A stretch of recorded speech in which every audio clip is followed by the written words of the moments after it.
Hi everybody, welcome back to the Retro Ghetto, and today we're going to be taking a look at my life through gaming. I don't think I've ever told this story, and I'm not even sure it's going to make the final edit, to be honest with you. Well, you know about Retro Ghetto, collecting and playing retro. Street Fighter on the Nintendo. I'm a veteran at this, not a pro. Lock into the Retro Ghetto. Come and have a look around in the ghetto. We got Sonic and Staples Settle. Lock into the Retro Ghetto. Okay, so this is a video I've been toying with doing for a long time. It's basically an autobiographical look at my life through video games. So I'm going to go back to my earliest gaming memories, right up to modern day.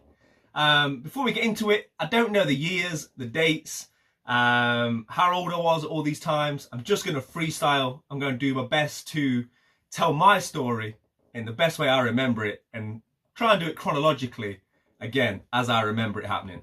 Okay, so my first memories would be of the Commodore 64. Way back when I was just a little retro ghetto, I remember playing 3 games in particular on the Commodore 64.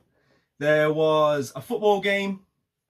I don't remember the name of it, but there was like a princess or a queen that would come on the pitch with the players, and every game she would award a trophy. I think you just played one game like a friendly, and yeah, the queen or princess would give you the cup, depending on whether you won or not.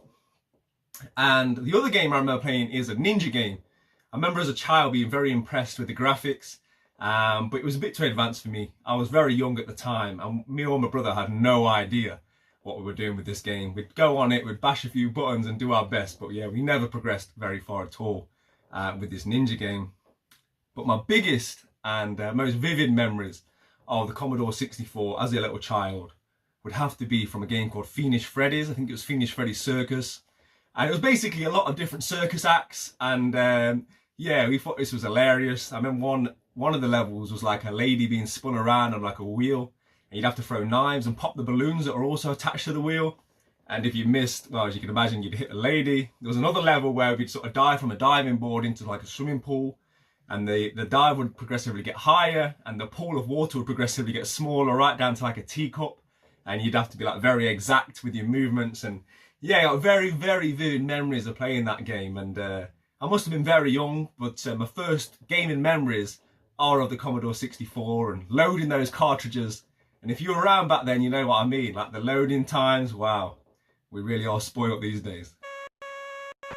Okay, so from there, we then move on to the original Nintendo, the NES. Now, I've got memories of playing a couple of games at least. Everybody that had an NES had the Mario and Duck Hunt cartridge. Obviously I remember playing the original Mario, but more vividly I remember playing Duck Hunt. And I remember my old little CRT TV, I remember I had the gun or the zapper, and I'd just cheat as a little kid. I remember just putting it on the screen, right up close, and getting those damn ducks, stopping that dog from laughing at me. If you know, you know. And also I remember the Turtles game, and yeah, being very frustrated with it. I've later learned in adult life that is a very difficult game anyway. But as a young child, man, I remember getting to like, is it the sewer level? And you'd have to be very careful with your swimming and you'd get electrocuted. Yeah, I never got too far with that. But obviously in that era, me and my brother were huge Teenage Mutant Ninja Turtles fans. So it's no surprise that we had that game. But yeah, never progressed very far with it at all. Alongside the original Nintendo, there was, of course, the Sega Master System. I never owned one personally, but I remember where we grew up, our next door neighbours had one. And we'd go around every now and again and pretend that we liked them, because from what I remember, I wasn't really too keen. But they had a Master System. And I remember just being blown away by the fact that it had Alex Kidd built into it. You didn't need a cartridge, it was like pre-installed in the system. I remember my little mind being blown by that. So we'd go around there and play Alex Kidd every now and again, and yeah, that's pretty much my memories of the Master System. And then from there, we move on to the Game Boy. This was a Christmas, and to tell you the truth, I remember being a little bit disappointed in getting this for Christmas. And the reason is, this was owned by my uncle. My uncle was probably 10, 12 years older than me. So Simon, if you're watching, you're definitely now an old man. And I had his pass-me-down Game Boy, I believe. But as a bit of a prank back then, it was put in a huge box. I think it was like the box for a toaster or a kettle or something like that. And I remember like having this massive box on Christmas morning, all wrapped up, and thinking, what was it? Because at that young age, you sort of associate size with, you know, the bigger it was, the better it was, right? So when I opened it and everyone was laughing and there was a little Game Boy inside, I remember being a little bit disappointed. And I think even back then I knew that it was pre-owned because it didn't come in the original box or anything. Obviously, looking back, it was an amazing gift. The gift that keeps giving, if you like, because I played that thing to death. Went through so many AA batteries playing that Game Boy. It came with a magnifying glass, had the little light on it. I remember playing it in the back of a car, and every time a street light came on, you could just about see it. And that came with Tetris, the original Mario Land. And I remember one time being fortunate enough to go to, if you're from Derby, you'll know, Allington Market with my grandma. And there used to be like a bit of a reselling stall there. And she allowed me to get a game. Now, this was very rare. This was before all this you see behind me. This was like when you only got games at Christmas and birthdays, right? Not like kids today. And I was given the option of buying a game. And I chose this Simpsons game. I think it was like a Bart Simpson, like a camp game, something like that. And yeah, it wasn't the best, but I did what everybody did back then when you got a game. You played it regardless. And boy, I played the life out of that Bart Simpson game. And yeah, good times, good times. And then we go to what, for me, was the greatest Christmas I've ever had. Some of the best memories I've ever had, which, as you can see from all the boxes behind me, I've taken into adulthood with me. And that was the Super Nintendo. I remember Christmas morning coming downstairs and opening that bright yellow Mario All-Stars bundle box. And yeah, just being ecstatic. The Mario games was probably the first game I completed. I remember completing Mario 3 with my older brother. He was like 3 years older than me. And we used to call ourselves the brain and the brawn because he used to do the playing and I'd try and like work out the game and tell him what he should be doing. Looking back, it was just a ploy by him so that he didn't have to pass up the controller. But at the time, I felt like, you know, I was the brains behind the operation. And I remember we completed Mario 3. I'd worked out how to do Bowser, like keep letting him jump and break the bricks and eventually fall through and die. And I definitely think that was probably the first game that we completed looking back. We also had Street Fighter 2. And one of my best memories today of gaming is being sat cross-legged in front of an old CRT TV at my grandma's house playing Donkey Kong for days on end trying to complete that game. It was so advanced in terms of its graphics and the sound. It was just an amazing game. And I remember being stuck on that minecart level and doing it over and over and over again and finally beating that minecart level, which was a fantastic achievement as a kid. My uncle also had a Super Nintendo, so he had a few games, and I remember he had Zelda, A Link to the Past. I remember I'd pop that in every now and again and just be blown away by the colour palette and the music and everything else that goes along with it. It's now my favourite game of all time. But back then, it was a little bit advanced for me. As a young child, I didn't have the brain capacity to work out what I was supposed to be doing. I needed sort of a more linear left to right like platforming game at that time. So it was a little bit advanced for me at that time, but there was still definitely, it left a lasting impression on me, A Link to the Past, even back then. And we were fortunate enough that alongside the Super Nintendo, we also had a Mega Drive. I think that was one of the benefits of having divorced parents, because I think it was my dad that bought the Mega Drive, and it was predominantly his house. Sometimes we'd bring it home. And I remember me and my brother would play Sonic, we'd play Road Rash a lot. And that was the kind of the Blockbuster era. So every now and again, what we'd do is we'd go to Blockbuster and rent a game and get some Ben & Jerry's ice cream, because that was back in the day before Ben & Jerry's was everywhere, and that felt like a treat. And yeah, it was just that era, man. And to have both consoles from the 16-bit generation, and I love them both so much to this day, it was just, when I look back, it's just a blessing. And then progressing forwards, I remember getting a PlayStation 1. Again, it was probably my older brother's first. Of course, playing games like Crash Bandicoot. I remember Gran Turismo, I think it was Gran Turismo 2. And it came out alongside the analog controller. I remember like being able to use the analog sticks, and that just like blew my tiny mind how amazing and how advanced that seemed to control the car using the analog sticks. Also, I remember spending way too many hours trying to enter a Nude Raider cheat for Tomb Raider. Obviously, further down the line, I realised there was no such thing as a Nude Raider cheat, and I was wasting my time. But that was the rumour on my playground. If you typed in a certain code or pressed the buttons to this song at the right beat, you'd see a Nude Raider cheat. And yeah, as a young man, I was desperate to see Lara Croft naked. You know, we didn't have Google back then. These kids are spoilt nowadays. But yeah, so that was definitely something I wasted my time in trying to see Lara Croft without her clothes on. There was another Christmas. There's a bit of a theme here with Christmases. Not like today. You rarely got things on your birthday and Christmas back then. And I got my own PlayStation 1, and I think it was the original PS1 when they sort of changed it to a revised version. And everybody back then will know you had a chipped PlayStation. That's just how it was. And I remember I was given something like the choice of 15 games. Everybody knew someone that could do it. And I remember getting this big like sheets of paper of all the games I could choose from. And I was either allowed like 10 or 15 games because they were like £2 each. So I remember, I got my PlayStation 1, a big pile of chip games on like blank CDs. I remember one of them was Constructor. I was so excited to get Constructor because I used to love that those sort of simulating games. So yeah, that was another great Christmas playing through those games. And one of my best memories with the PlayStation 1, without doubt, would be a game called Gex Enter the Gecko. So that was a bit of a PlayStation mascot at the time, although it was on other systems. And it was like a 3D platformer, and Gex the Gecko, and he was sort of playing the role of James Bond, and there was a lot of like puns. It was very 90s. If you play that game now, it's like as 90s as it gets. And again, I remember being at my grandma's house and spending the summer, because I was always there at my grandma's, weekends, 6 weeks holidays, any excuse, I come back about 2 stone heavier, full of chocolate. And I remember completing Gex Enter the Gecko one summer at my grandma's, and yeah, just absolutely great memories. And then a game I feel I've got to talk about is Ridge Racer Type 4. It was a strange one, Ridge Racer, because I used to like trying to complete games fully and unlock all the cars.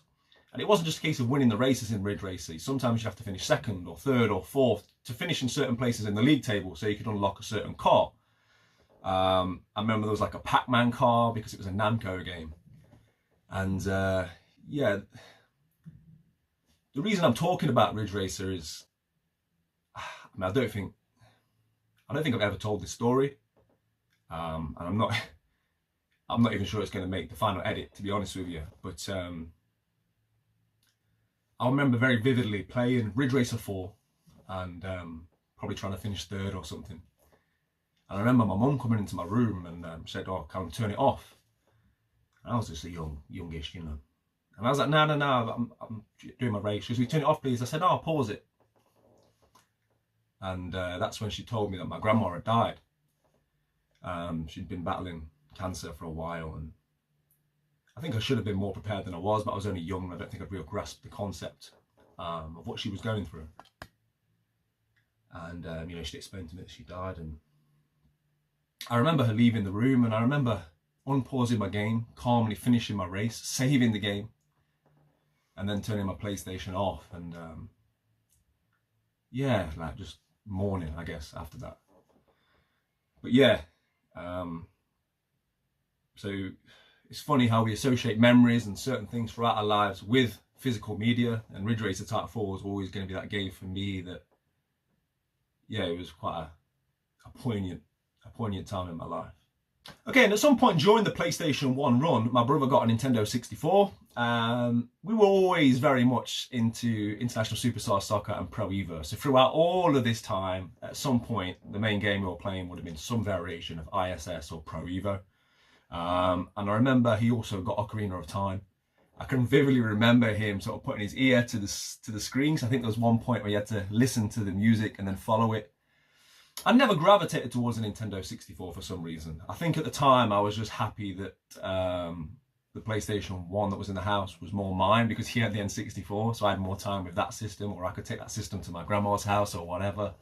So yeah, just for some reason, me and N64 just never quite met, and to this day I'm still not the biggest N64 fan. I don't collect for Nintendo 64, but I've got memories of watching him play Ocarina of Time and obviously playing International Superstar Soccer. And then, however many years later, PlayStation 2. I don't remember getting the PlayStation 2. I don't remember how it came about, but I just remember having one. And, you know, that was kind of the era for me that went from young adolescent through to teenage years, the PlayStation 2 era. Losing that innocence, as we say. I remember playing, obviously, all the Grand Theft Autos. Vice City was my favourite one. And mostly that system I remember for Pro Evolution Soccer and Pro Evolution Soccer 3 with Kalina on the front, the referee. And to this day, that's still my favourite football game of all time. I still love playing that game now. And the memories I have with that are being at my friend Kieran's house, me, Patrick, Wilkes, Kieran, doing nothing productive at that time whatsoever. Nothing productive was being done. brain cells were being damaged. It was around the time we'd sort of finished school, and we'd just be at his house every day, and we'd play Pro Evo. And basically, it was just winner stays on, and we called it champ. If you were the winner, you were the champ. It didn't matter if you put on a 20-run win streak, right? If somebody beat you, they were now the champ. And it was the lesser of two evils, because there was two chairs in the room, one of which was uncomfortable, and one of which was ridiculously uncomfortable. So the champ chair was the lesser of the two evils, the slightly more comfortable chair, and you got to play in that chair if you were the champ. And the challenger had to sit on what was like a little kid's plastic garden chair. And yeah, and also if you were the challenger, you used to get digs. People used to punch in the ribs. Like, it was brutal back then. But yeah, we were all so good at Pro Evo. We played that game to death. And hopefully I've still got the image if I can find it, because me and my other friend Faz, we spent a whole summer playing one of the Pro Evo games, and we recorded it using what we called sticks, which is basically just like a tally. And after like, what, a whole year of playing that game, we realised that we both had the same amount of wins, and we convinced ourselves that the system would just let player one win and player two win like on a 50-50 ratio. But looking back, it's just crazy that we were so evenly matched that we both had like 100 odd wins each. Yeah, I look back at that era with a lot of fondness. I say nothing productive came of it, but, you know, for the most part, I'm still very good friends with all those lads. They're still my best friends, and we will be forever. So there was productive things that came from that, in lifelong friendships that were formed playing Pro Evo, and yeah, just being young lads.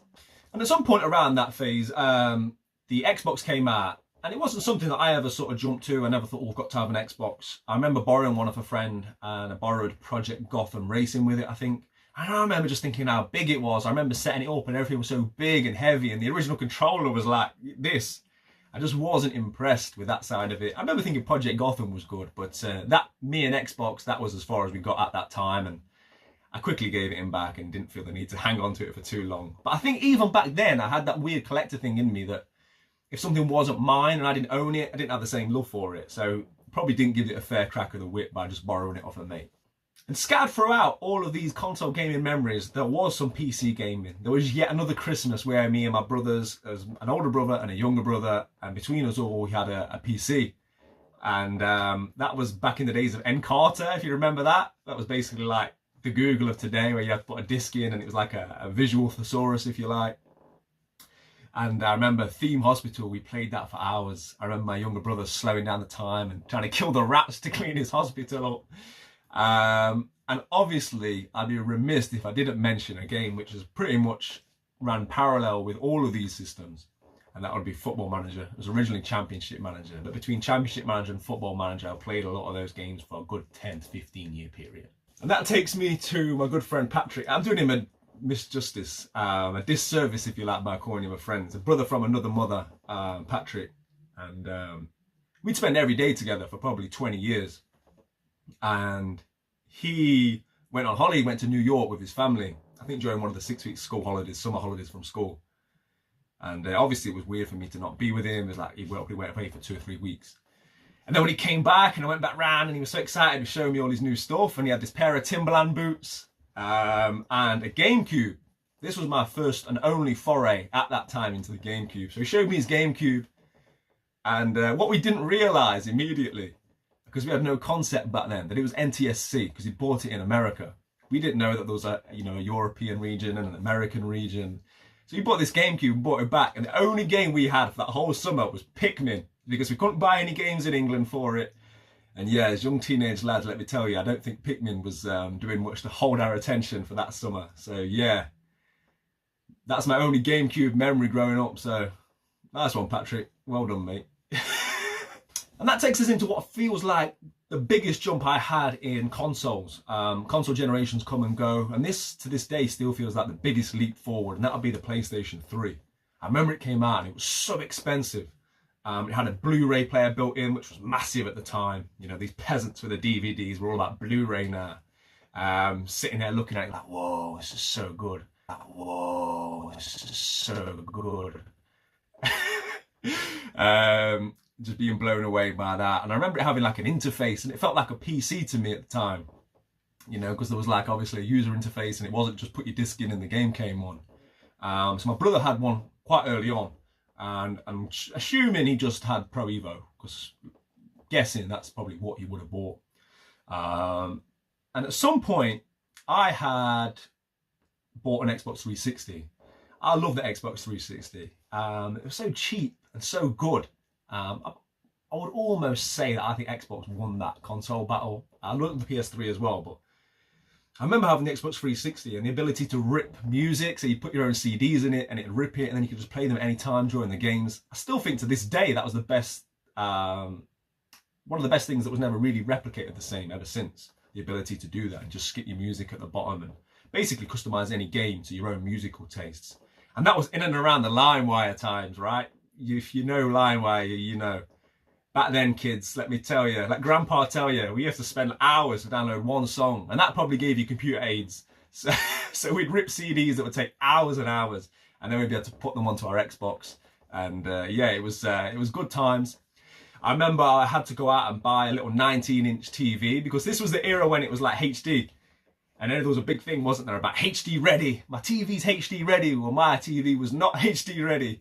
So I had to go and buy a little 19-inch screen. And I remember I had my big TV on the wall, because I lived on a flat on my own at this point. And I had my little 19-inch TV on like the corner of my sofa. And I remember playing Gears of War. So I'd sit there and I played through that, and I really enjoyed Gears of War. To this day, I've still got love for that franchise. And I played through, maybe not all three, but I played for at least the first two during that time. And another thing that I remember doing a lot of at that time was the UFC demo, which was a perfect dawn for me, because I just really started falling in love with the UFC. During the Chuck Liddell era, and there was a demo that was released of Chuck Liddell and Shogun Rua, and that was the big fight that was coming. And there was a demo available on the Xbox 360. And me and my mate, we rinsed that demo. We both preferred to do Shogun Rua because of the Muay Thai style. But yeah, we played that demo to death. We really did, let me tell you. And eventually I would get that game and play through it and make a character and all that. But my fondest memories of it are playing that demo.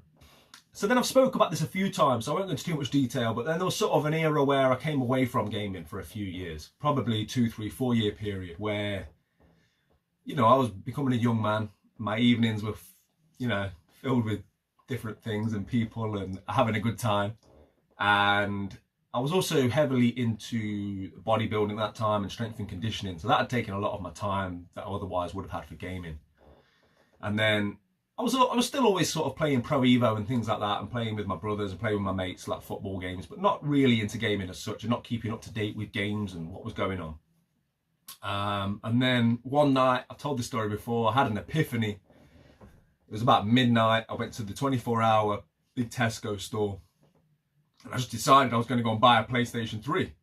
I had never had one. Say my brother had one originally, the bigger ones. But at this point, it was now the smaller PlayStation 3. The revised model. So I went and I bought PlayStation 3 and just randomly picked up 2 games, blind buys, off the shelf. As I say, I had no concept of what games were, what was going on, what was good, what was not good, and what the landscape of gaming was at that time. So I just bought a couple of PlayStation 3 games off the shelf. Probably that was some relatively cheap, not new releases. I think one of them was like a PlayStation Essentials release, which is like the equivalent to Platinum. And those 2 games that I picked up randomly, it was like it was meant to be. It was like fate, because they really turned my love of gaming back around, and they really drew me back in and brought me pretty much to where we are now, put me back on the track to where we find ourselves now. And those 2 random games were God of War 3 and Sleeping Dogs, and I loved both of those games, and I still do to this day. I went through both games, completed them on various different difficulty settings, all unlocks, all the hidden, you know, treasures and things throughout the world on those games. I also remember buying Street Fighter 4, which was a world away from the Street Fighter 2 that I remembered, loads of new characters, but again, I really enjoyed it. And this was the sort of era where it was sort of becoming online now. So I remember playing Street Fighter Online and Pro Evo Online and that kind of thing. Connection wasn't brilliant, but it was definitely the changing of the guard, if you like, to come from you know, couch co-op and playing on your own to what we know now as the modern gaming landscape, which is heavily online.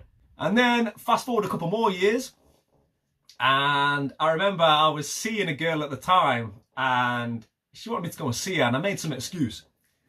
And but you know, it was one of them where I didn't want to be with her anymore. I'd had enough, so I kind of engineered it that she thought it was her ending it. So I went with that.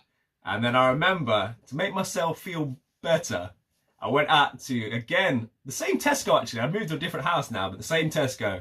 And I bought myself a PlayStation 4. And the reason I bought it was, to this day, it's still hard to say it. I bought it for FIFA 15.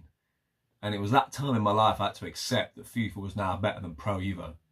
And that was a very difficult decision for me to make, let me tell you, as a young man. I'd spent my whole life sort of being Pro Evo and ISS over FIFA. But there was a changing of the guard.